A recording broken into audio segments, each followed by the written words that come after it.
اعوذ باللہ من الشیطان الرجیم بسم اللہ الرحمن الرحیم۔ یہاں یہ چار صورتیں جو تھیں اس سورہ اس گروپ کی، میں نے عرض کیا تھا کہ چار ایک مزاج کی ہیں، اور اب جو چار ہیں وہ ایک مزاج کی ہیں، اور یہ چاروں اب شروع جو ہو رہی ہیں وہ الف لام میم سے ہو رہی ہیں۔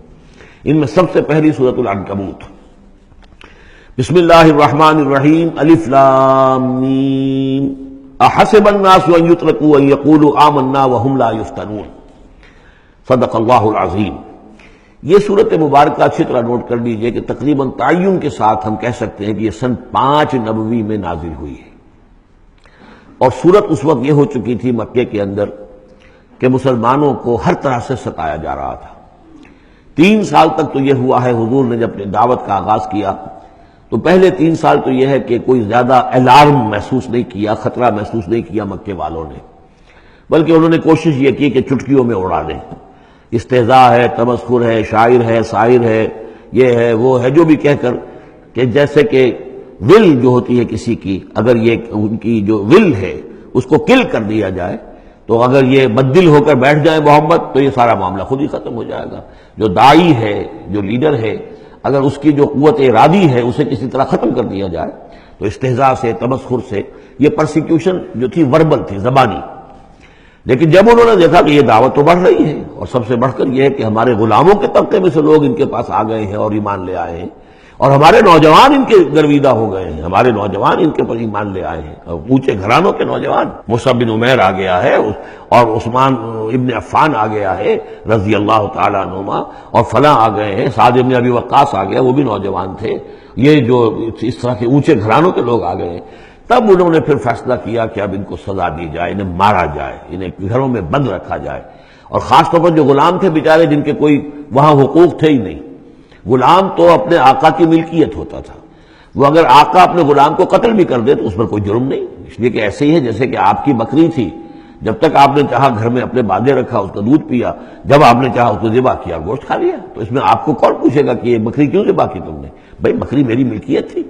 اسی طریقے سے غلام کو تو جو چاہے وہ کر سکتے تھے، جس طرح چاہیں ستائیں، ماریں، ہلاک کر دیں، کوئی ان پر مقدمہ قائم نہیں ہو سکتا ایسا، اس لیے کہ وہ اس کی ملکیت تھے۔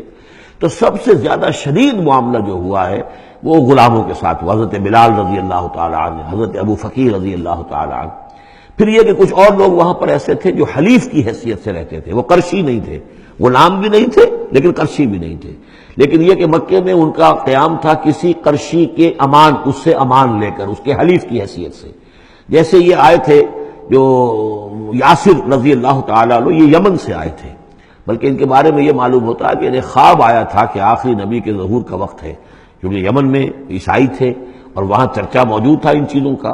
اس حوالے سے ان کے علم میں جب یہ بات آئی اور انہیں اندازہ ہوا کہ اس علاقے میں نبی کا ظہور ہونا ہے تو وہ یہاں آ گئے، اور ابو جہل کا ایک چچا تھا، وہ شریف انسان تھا، اس کا حلیف بن کر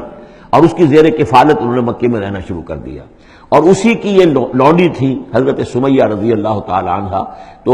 جو آقا تھا ابو جہل کا چچا، اس کی اجازت سے حضرت سمیہ سے نکاح کر لیا، اور اللہ نے ان کو بیٹا دیا جس کا نام عمار ہے۔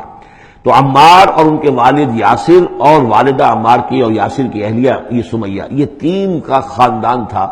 وہ جو چچا تھا ابو جہل کا، اس کا انتقال ہو گیا، اب گویا کہ اس خاندان کی سربراہی ابو جہل کے ہاتھ میں ہے۔ تو اس نے ان 3 پر جو بھی تشدد کیا ہے سب سے زیادہ،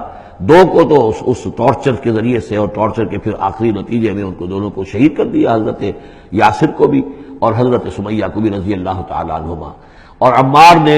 بمشکل جو ہے جان بچائی، اپنے ایک کلمہ کفر کہہ کر پھر انہوں نے جان بچا لی، اور پھر اس پر پچھتائے بھی بہت، یہ میں نے کلمہ کفر کیوں کہا، لیکن قرآن مجید میں یہ بات واضح کر دی گئی کہ صرف جان بچانے کے لیے کلمہ کفر انسان کہہ دے اور اس کا دل جو ہے وہ مطمئن ہو ایمان کے اوپر، تو اللہ تعالیٰ معاف فرمانے والا ہے۔ بہرحال یہ جو تشدد ہو رہا تھا شدید، انہی میں سے ایک ہے خباب بن الارت رضی اللہ تعالیٰ عنہ۔ یہ لوہار کا کام کرتے تھے، یہ بھی کوئی اونچے گھرانے کے آدمی نہیں تھے۔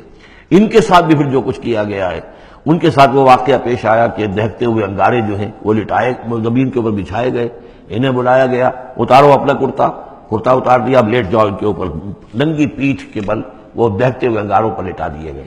پھر یہ کہ اسی انگاروں سے ان کی کھال جو ہے وہ جلی